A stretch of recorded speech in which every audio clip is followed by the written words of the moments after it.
Good. So basically, I think since the very early days, I was always into entrepreneurship, which to some extent might be strange because I was born like in still back then communist Romania, and my parents didn't have a lot of entrepreneurship spirit in them. So I don't know where I got that from.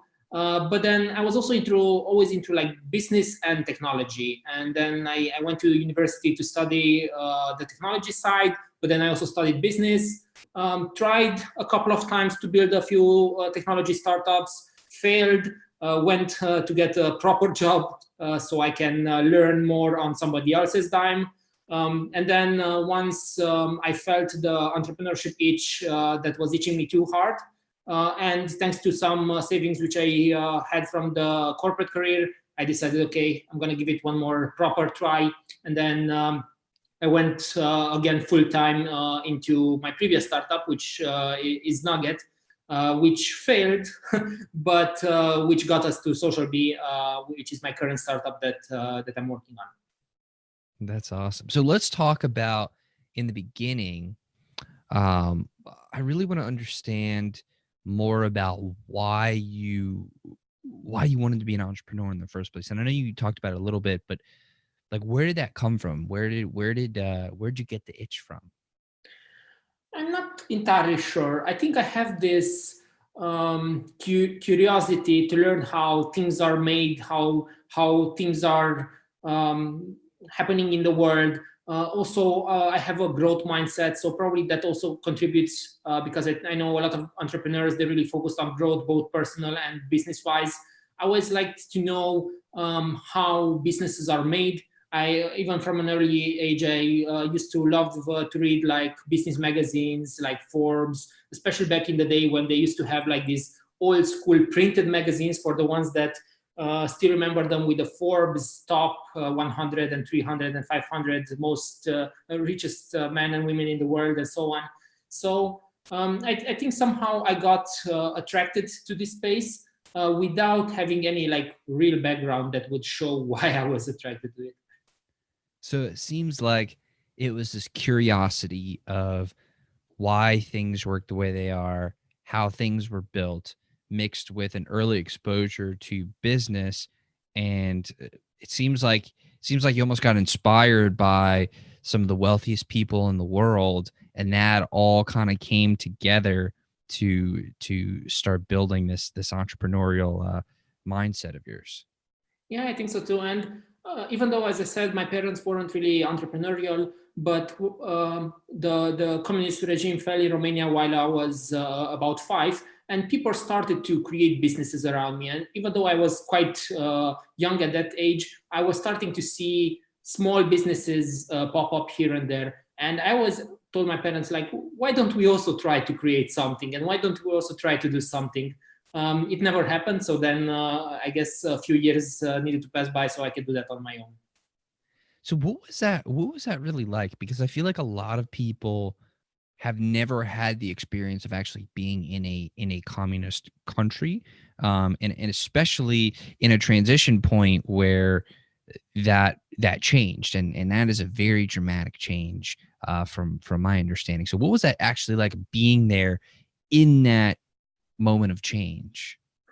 Well, I was obviously too young to really appreciate what's happening and to remember. So probably I was not that much shaped by the communism era. But one thing which I remember is that I was in kindergarten back then, and when the revolution happened, when the whole like East communist bloc fell in late '89, my mom took me out of the kindergarten. She brought me home, and then we were like watching on the television what's happened, and we saw that Ceausescu, the dictator that we had back then, was killed. And especially back then in communist times, you were not allowed to say whatever you want. And I know there are regimes still like that today in the world.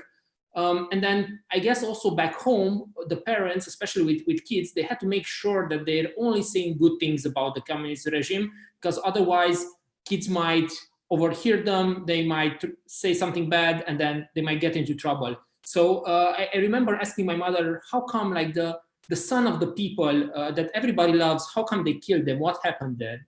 But obviously he was not that well loved as people were saying. So it is an interesting memory which I have from that part. But besides that, I cannot say I had very much contact with that part. I was too early to know anything actually. What's interesting is it was probably very impactful to, once that change was made, to then have other people around you starting businesses and start creating things and seeing like this explosion of creativity and new thinking and new thought and innovation. That was probably pretty impactful, especially at a young age. Yeah, so I think obviously when these type of regime changes happen and people are allowed to start to go out of the country and they're allowed to have their own business and to basically explore their business and their creativity, a lot of things which happened were just like small shops where people went outside, bought blue jeans or some things which we didn't have back then, and then tried to sell them. Brought like color TV screens and things like that. And there were, I think, a lot of like the Westworld world type of days where anything went. Things were like probably the legislation was not good enough yet. A lot of things which were shady also happened. So a lot of the entrepreneurs which were brought up in that period when they were like 20 or 30, when that moment happened and they went into entrepreneurship, I wouldn't say they are the types of entrepreneurs I would look up today.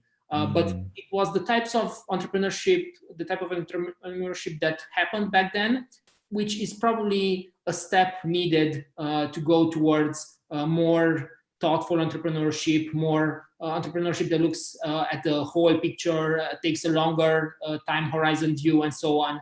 So I think probably when I was young, I was always saying, oh, I wish I would have been like 20 when that moment happened, because that's when everybody started to make a lot of money and started to build businesses and so on. But since then, I've realized that a lot of those businesses maybe would have even been a business that I would have not been proud of, or something which didn't endure because they were not built on solid grounds. So today, with the internet and with the possibilities that we have in front of us, I think there is even more possibility, and probably even more possibilities coming our way. We just have to really make the best use of our time and really take advantage of this.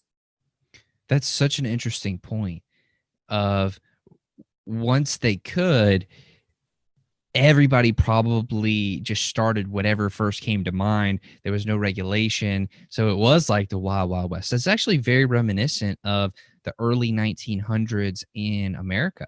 I mean, that was still the Wild West. I mean, you had, and even earlier, even in the 1800s, but I'm thinking specifically of when organized crime really got started. I mean, I've studied a lot of organized crime, and I'm actually Jewish, so I pay attention to the Jewish side of organized crime in the United States, and there's a lot of influence there. And what was interesting was you saw like the first and maybe second generation of Jewish immigrants coming over. A lot of them went into crime, and they started doing things that some parts of it were legal, some parts of it were definitely not. But then, like you said, it almost seems like they had to go through that, and people had to kind of break things for us to know like what's broken and how to fix it. And then later on, now generations later, now it's more legitimate. There's rules and regulations, and it seems like we're moving in the right direction there. But to me, it's very interesting the similarities there. I don't know. That's just fascinating to me. Yeah, it is. Probably it's just how things need to progress. You can see this type of progressions in general in the types of business which are happening throughout the decades in different places of the world, and it's really interesting to see how trends take over, how they start in one place and then they, especially nowadays when we're so interconnected, how they take over the whole world. Yeah. Yeah, exactly. So when you were going through school and progressing, you're a young man at that point, what was life like for you? I mean, were you excited about school? Did you did you have like this idea of, okay, I need to go to school, get a job, or like what did that actually look like for you? So I was a relatively good student, without probably trying too hard. If I would have tried harder, I would have probably been a very good student. But I think I also had like more diverse interests. And I also learned quite early on that I like the whole IT space. I like computers, but not um, playing computer games as most people or most kids at my age back then. But even from an early age, I liked to program and to see what other tools and software exist out there. And I'm actually probably lucky that I was not like dragged into the whole playing a lot of computer games part, because I guess I used my time to back then learn how to build websites, and then I could build the first website for free, and then the next one I got paid to build it, and so on. So that was an early passion. And one more moment which I remember fondly actually is, I think I was in my 11th grade. So in the summer break between the 11th and 12th grade, I had actually two jobs. One was designing a website for somebody I knew who was paying me for that. And then another job, which took about 1 week, we basically did almost like an internship at the factory of the dad of one of our friends. And that was like hard physical job. And in the same week, I was doing like a hard physical 8 hours type of job, and then going back home and building that website. And actually, funny enough, they also paid the same. So I realized quite early on that it pays, at least for me, to focus on these things which also spark more joy for me, which I was good at, and which I think I realized relatively early on that can also scale much better than doing a job which doesn't scale for you. And it also seems like, you're getting a workout either way, but one of them might might be with with your arms and your legs, and the other is more mental. That was something I think I realized early too, was like, I want to build things with my mind. Like I want to build things with my thoughts and my creativity. And like, I have so much respect for people who can build things with their hands and who can work with different tools and do all that stuff with their hands. But I don't know, just to me, there's just something magical about like thinking about something and like seeing it in your mind and then being able to create that, purely with maybe typing on a computer or just having a conversation, and then other people can build it. There's just something magical about that. Yeah, I agree. And from time to time, I also have this impulse almost to try to build something which is in the physical world. As you said, like with my hand, I say from time to time that I would really want to build like a desk, a wooden desk, or something like that. I say I want to do it, but I didn't do it until now. I still want to do it at one point. And I think the world will also move into this direction where, because we're so much on our phones all day, on our laptops, sitting in a chair 8, 12, 14 hours a day and so on, that people will want to also go back to some more, go back to the roots and do something more in the nature, or try to build something with their own hands and so on. So I think that time is also coming. There was obviously a time where people did a lot of things with their hands. Now it's mostly with our brains, as you say. But I'm guessing there will be a time when a better balance will have to be found. Absolutely. It's interesting mentioning nature, because I actually love nature. I love being out there and like walking around and seeing stuff. But I actually just finished this book. It's sitting on my desk right there. It's called My Life in Advertising by Claude C. Hopkins.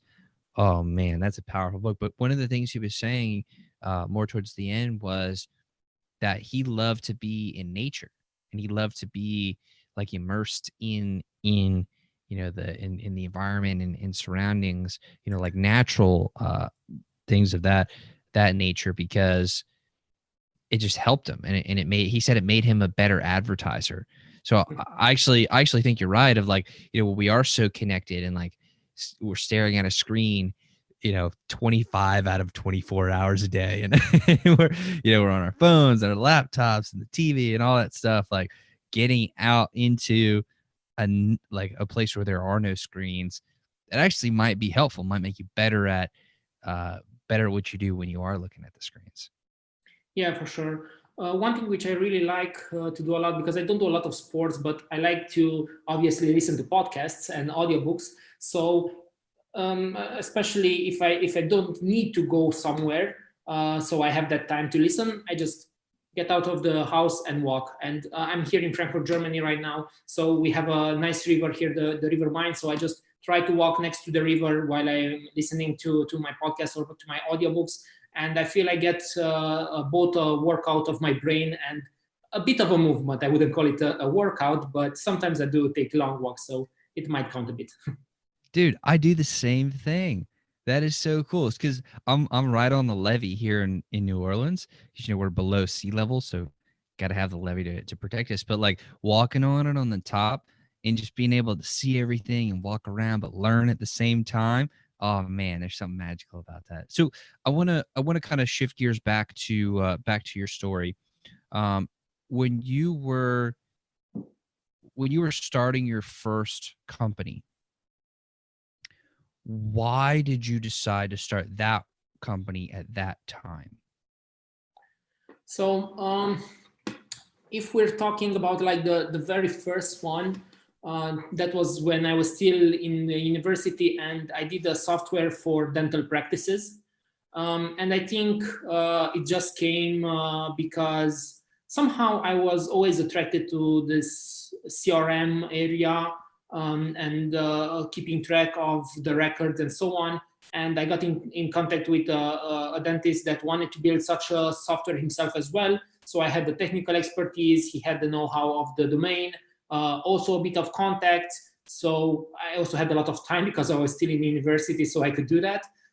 So that's how I got started with my first startup, actually, which showed me that besides building the technical part, that's sometimes just the easy part. That's when the marketing and the sales and getting customers part comes into play, and that's not an easy part. We did get a few customers, and it was, especially back then as a university student, it was good beer money, but it didn't take off further than that. But if I'm going to think about my previous startup, which is Nugget, which was the predecessor of SocialBee, basically that was an app which brought quotes from business and personal development books. And this came from my passion of reading business books. I used to read a lot. I used to highlight them, but most of the time didn't go back to the highlights. And especially back then, a few years ago, I don't know, maybe 5 or 6 years ago, quotes started to blow up on Facebook and on Instagram and so on. Plus Tinder was becoming a thing. So we mixed all of this together, and basically we pulled these quotes from business books. We put them on a nice image, like these type of images that you can share on social. And the app actually was like a Tinder-like app where you could swipe right if you liked that quote, swipe left if you didn't. And basically it was like an interesting way for you to either find out about a new book which you might want to read, or remind yourself of the main concepts of a book that you've read. And it was an interesting concept, but we realized that even though people were saying that they loved the app, we didn't actually see them come back in the stats. So it was, they did use it, but just when they remembered, just from time to time, because it was more of a vitamin than a painkiller. So that was another lesson that we learned, that besides building a product and marketing it, you also need to make sure that there are people willing to pay money for that specific product. But the nice part was that while building Nugget, we were generating a lot of evergreen content in the forms of summaries and these quotes. And we were sharing them on social. Plus, we found out about a few techniques which worked to grow our audience, especially on Twitter back then, but on social in general. And basically, we hacked together a system with third-party tools, with some of our software, some of our methodology, and so on, which worked, and it helped us grow Nugget.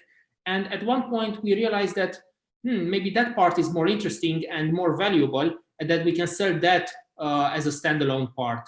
And that's how we first got actually our first customer, because somebody just I talked with them about like entrepreneurship and their startup in general, and then I was mentioning them what we are doing on social and so on, and they said, okay, I want to use this service, and that's how we got also our first customer. That's amazing. So I want to break this down. So the first or nugget rather was this idea of exploring quotes and providing quotes to people where they could swipe right if they liked it, swipe left if they didn't, and they would learn about new books, learn about quotes, get a refresher on old books.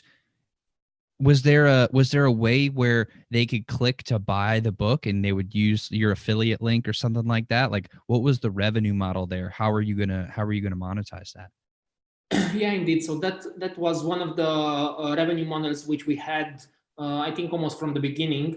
But in order to make a sustainable business from an affiliate Amazon purchase, especially if people are just purchasing that book, you have to have a ton of volume.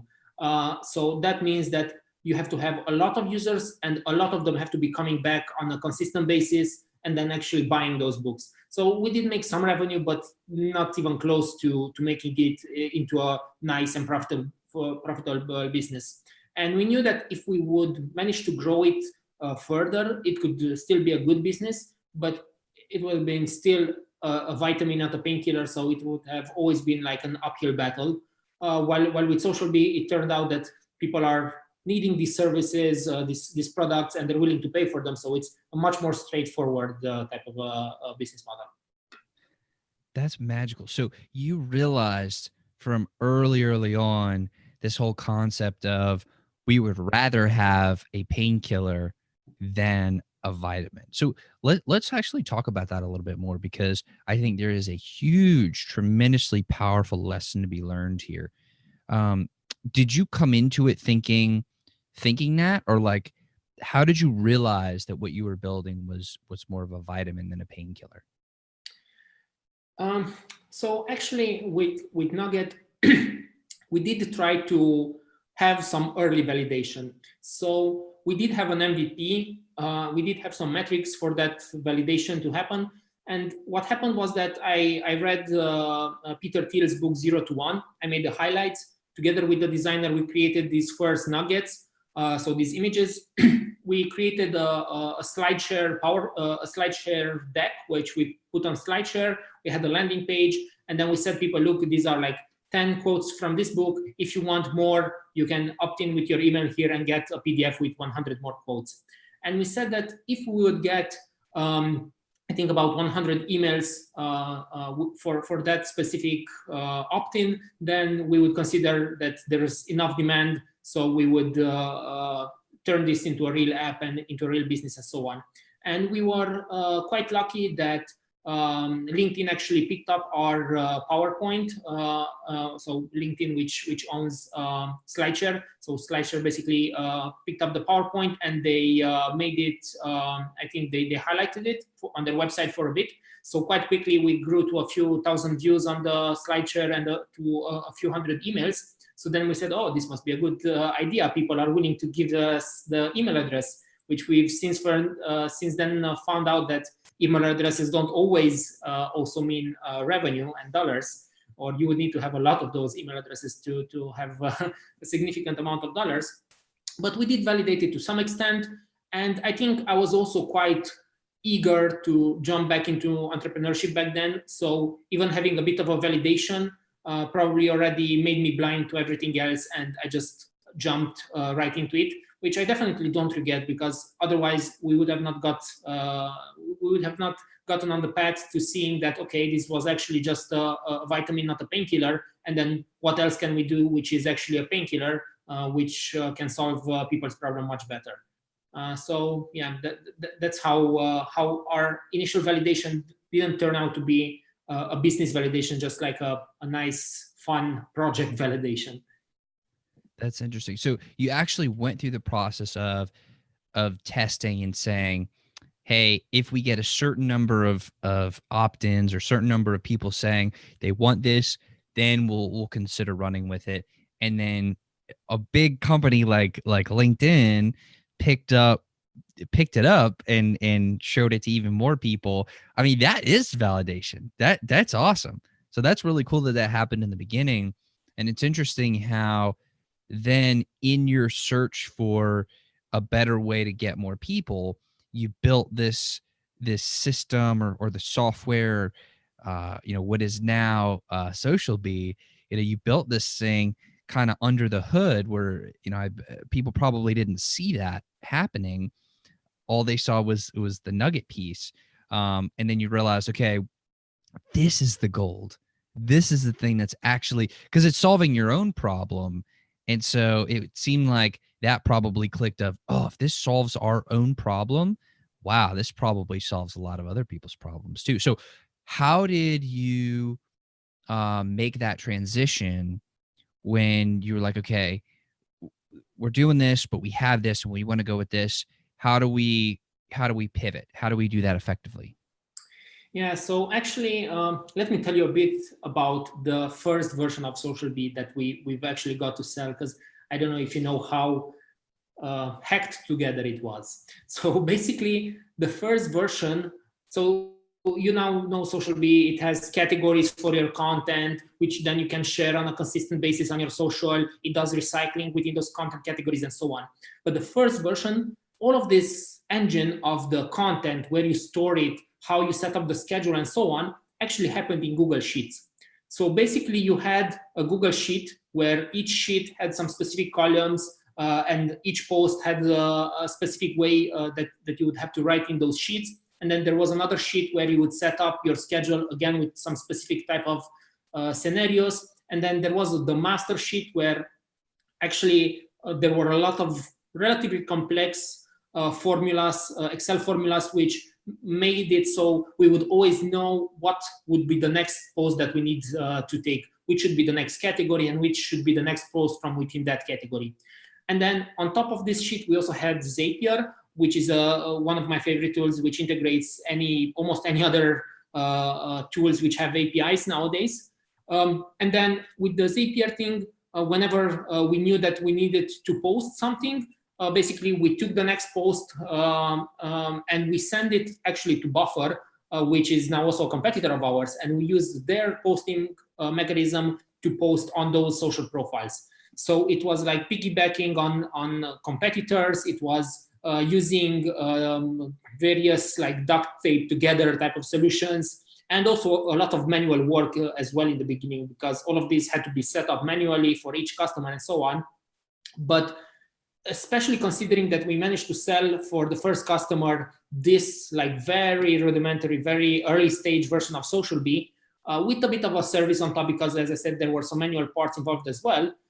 We realized that, okay, it's not only us who have this problem and who are willing to pay for it, we also have customers who are willing to do that. And then together with my co-founder, who used to be my co-founder at Nugget as well, and he's now also the CTO co-founder at SocialBee, at one point we said, okay, the SocialBee thing, even though it's very early on, we can already see people who are willing to pay for it. While with Nugget, we just keep adding, we put in more time, and we're actually like putting more money from our own pockets into that. And initially we thought, okay, let's just fade it out. But we realized that, okay, if we want to really focus on SocialBee, we should do that. And we stopped working on Nugget altogether. At one point, we managed to sell it to somebody who was in the same space and could use what we built and our audience and so on. But since that moment, we stopped everything on Nugget and focused on SocialBee. And I think it was the right decision for us. Absolutely. So I didn't realize how much you had kind of piecemealed those different pieces in the beginning. That is phenomenal. Cause like, believe me, man, I have put together like all of those different pieces and the mechanisms of different processes together too. Like, I'm not at the level that you guys were doing it, but like, man, I have so much respect for that kind of stuff. Like, I get it. Like, there's a certain flow of like, okay, this has to happen, which sets this off, which sets this off, which goes here. This needs to trigger that, which Zapier did this and that and the other. And like, man, that's so exciting to like build it and see the full thing. That's so exciting. So to me, the fact that you had customers willing to pay for that in the beginning at that stage, that is magical, because once you start getting that revenue in on that model, I mean, it can only get better from there. It can only get better from there. And now, like, I love SocialBee. I use it all the time. And I have, like, you know, I recommend it to all of my friends and a ton of people and to everybody who's watching and listening. If you're trying to, like, make your social media strategy much easier and to seriously take a huge load off of your shoulders, I highly recommend it. I mean, I put it on my resources page. It's awesome. Anyways, like, to get that revenue in on the beginning and to use that to then fuel it and make it better and better and better, man, that is so exciting. So how did you go through the process of iterating? Because it seems like the core thing has to work. What people buy initially has to work. Then you have to be upgrading it and making it better. But you can't break the old one to make the new one work, or maybe you can. How do you actually go about upgrading and making it better at the same time serving the customers who are already paying you? I think the nice part, especially in the early days, or at least of how we got our first customers, was that the first customers are always by definition early adopters. They're the ones which are willing to try out something which obviously doesn't look like it has a good UX because it's Google Sheets, and you're not thinking about Google Sheets when you're thinking of a scheduling system. And who, some things have to, like, if you wanted to set up an RSS feed to go to one of those categories, you had to email me that feed. I would hook it up in Zapier, send it to the right sheet, and so on. So obviously it was a hack together system, but it worked, at least to some extent, and for the early adopter ones. So they were happy to give us a helping hand, basically, to use the app in that stage. And the early adopters are the people who are looking for these type of solutions. They're willing and they're actually happy to try out your software while it's still in beta phase, to give you feedback and so on. So basically what we did is that even though we had the initial version in these Google Sheets and in Zapier integrations and so on, we started to pull out the core into SocialBee. So started to create the content repository directly into SocialBee, then the scheduling, then the posting, which we moved from Buffer directly to SocialBee. And then piece by piece, we moved things from the Zapier realm into SocialBee. Like, for example, the RSS feeds were one of the last which we moved from SocialBee, because it was also an important feature, and it's also one of an important feature that we have today. But it was also something which was not that quick and easy to build. So we kept postponing that one. So basically, just one by one, we started to pull all of those things from the hacked together solution into the real one, while building better UX, more functionality, more flexibility, and so on. That's awesome. I love getting, like, an inside peek into one of these, the tools that I love so much, because to me, like, that's so exciting. I mean, you're literally, like, building something and creating something that doesn't exist, and now you're making it exist. That's so cool. That's so phenomenal to me. So I know where it is now. I'm intimately familiar with the tool, and I'm excited to learn, like, where's it going? Like where's the future of SocialBee? How's it going to improve? How's it going to get better? And like, where do you see it going, in the years to come?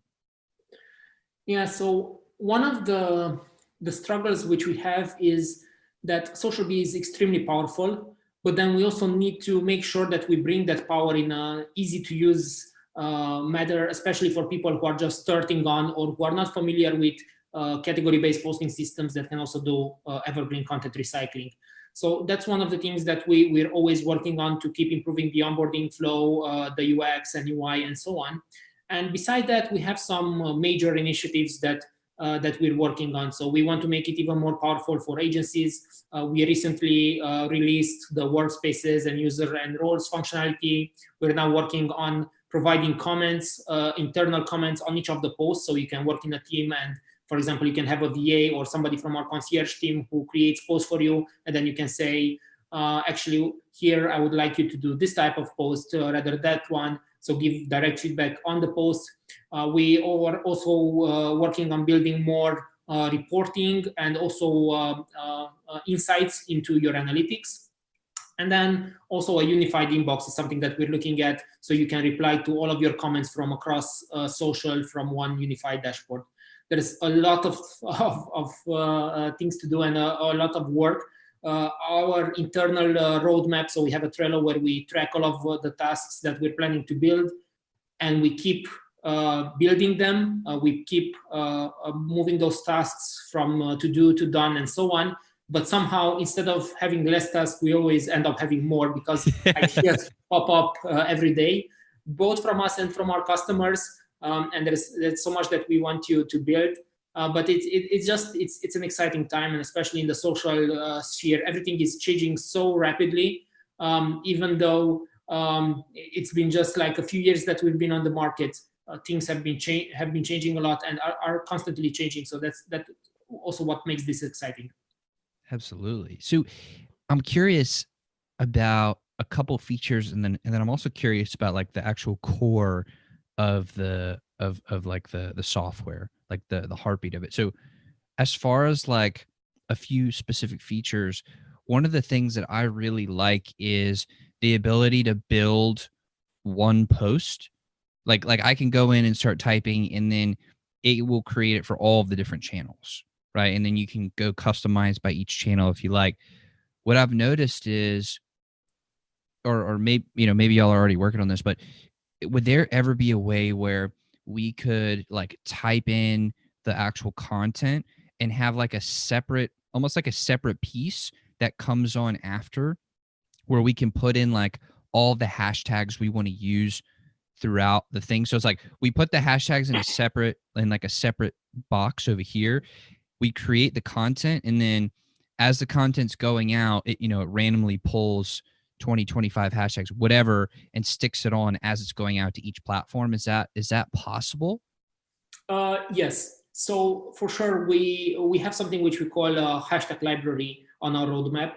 So we have a public roadmap which people can find at socialbee.io/roadmap, but we just put there like very high level tasks and tasks which are like bigger chunks that we need to do. But this one is on our internal roadmap. I don't think we will do it as a random thing. Rather than you will have your predefined library where you can set specific hashtags and then put a name on those hashtags, and then you would have to select them. And why we don't like to do like spin tags or these type of random things is because we feel that by putting a bit more effort and consciousness into those posts, they do better. So, but for example, you could create 5 of these variations of those hashtags, and you would always choose the one which you think makes most sense for that specific post. But this is something that is definitely on our roadmap. Yeah, that's interesting, because like what I always think of is, man, it'd be really cool if I could be able to like keep adding new hashtags into this library as I find new ones that I want to target, and have that mix in with the old ones, and kind of have that automatically like cycle through them in a way that I can still be exposed to the old ones and the new ones, and not really have to go in and tailor my content. That was just something I was thinking. The other thing I was thinking is, do you ever see a future where you have like predefined boxes where you're like, okay, put your content here, put your link here, put whatever here, and then you basically have like little formats like, okay, you want the link first, here's a template, link last, here's a template, something like that, to where people don't have to go in and like, they can, but they don't have to customize for each one. They could just say, here's the content, now let SocialBee put it together in the best way and send it out in the most palatable form that's native to each platform. Yeah. So a lot of times we might release a small functionality which you might not think is like doing that much or is not that interesting, or maybe sometimes we're building something under the hood which people don't even see, but which lay the foundation for something else. And one of the functionalities which we recently released, or relatively recently, let's say so, is the post variations, where basically for each post you can say, okay, I want to create one more variation of the same post. And at the moment you would have to change it as you want, so there's no templating system, but we build that with that exact templating system in mind as well. So that one will be coming as well. We are still working on making sure that also from performance point of view, it's going properly, because it should also move nice and smooth and fast. But it's something that's definitely also on our roadmap. That's awesome, because I love being able to go to post on Pinterest, and I know that I always have to go into the variations for Pinterest, and it would seem like if I could just use like what you have for Pinterest, if that could be like the main one, and then like use that as the main thing where you input all the stuff, like your link here, your board here, and it could be like for Pinterest it could be board, for Twitter it could be your list, or whatever is appropriate for the platform, and that way you don't have to break it down, and you can duplicate it more easily and create those variations. Anyways, that's very exciting, and I think about all these things because I'm like, man, this is really exciting. So those are kind of some of the features I wanted to talk about. I was curious about. Interesting that y'all had a similar thought too, and you're already kind of building on these things. The other thing I wanted to ask was, is there any future you see where you start to build more of an AI centric core to SocialBee, where people put in the content, but the algorithm actually finds out, okay, this is the best time to post it. This is the best template to use. Like, we basically as users put in the content that we want, or even maybe we put in like a link to one of our blog posts, and the AI goes and pulls the best stuff and posts it at the right time on the right channels, and recycles it at the proper thing. Is there a future where you see that AI coming and being like the heartbeat, the core of the platform? So we keep looking at AI with the SocialBee lens from time to time. And there are multiple places where we want to integrate AI. In some, the technology is already there, like to give you the best times to post. And we are already using some things there to give you like that. When you first go into the schedule, you can use our suggestions for posting times. So there is a bit of an algorithm there which helps you with that. But one thing which we are really excited for is, as you said, basically a moment when you will be able to just give a link, and then that's it. And we take care of the post, maybe even of the image and so on. And I don't think we're there yet with the technology right now. I think there is still a need for a human to do double check and to make sure that what we pulled from that link is really, it makes sense, it's engaging, it's relevant, and so on. And as you might know, besides the do-it-yourself SocialBee tool, which you're also using, we also have done for you concierge services. So this is where basically our team of bees, how we call our colleagues who are delivering these services, can actually go in and create those posts for you. And the plan is to basically always, I think for the next years to come, the fully automated AI model is not the right way to go, but rather a hybrid cyborg model, as I like to call it, where AI comes and does the first part of the job for you, but then it's still a human that double checks and makes sure that it makes sense from a human point of view, not only from a robot's point of view.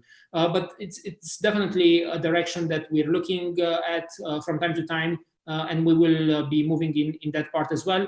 We just need to always juggle with so many priorities and so many features that we want to build. I bet. There's a million different ways to go about it, and things to do and things to add. And, I'm sure you have so many customers that everybody has their own specific way they want to use it. So, something that I'm asking about, somebody else may say, well, that's not important. I don't want you to do that. I want you to focus on what I'm thinking about. But, I think y'all are doing a fantastic job, and I'm so grateful that y'all have created that tool, because I use it all the time and I love it. So thank you very much for that. Thank you very much for saying that.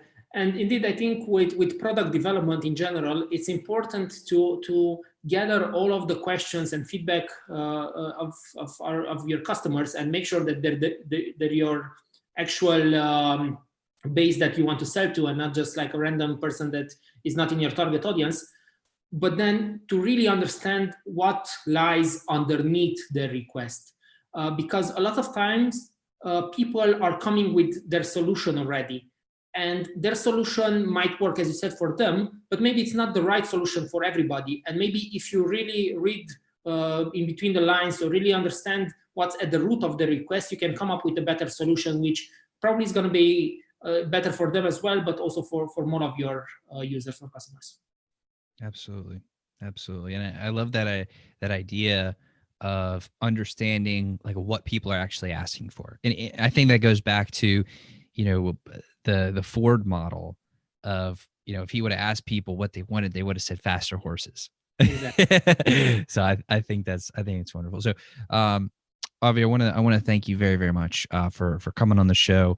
I know I've been peppering you with questions here at the end, especially about SocialBee. So I appreciate you being gracious in answering those and kind of sharing your vision of what's to come. It's very, very exciting. And I'm a happy customer, so I'm excited to see how that evolves over time. I do have one more question for you. I want to be respectful of your time. But what question should I be asking you that I just wouldn't think to ask? How can you scale a technology company through services? And how do you do that?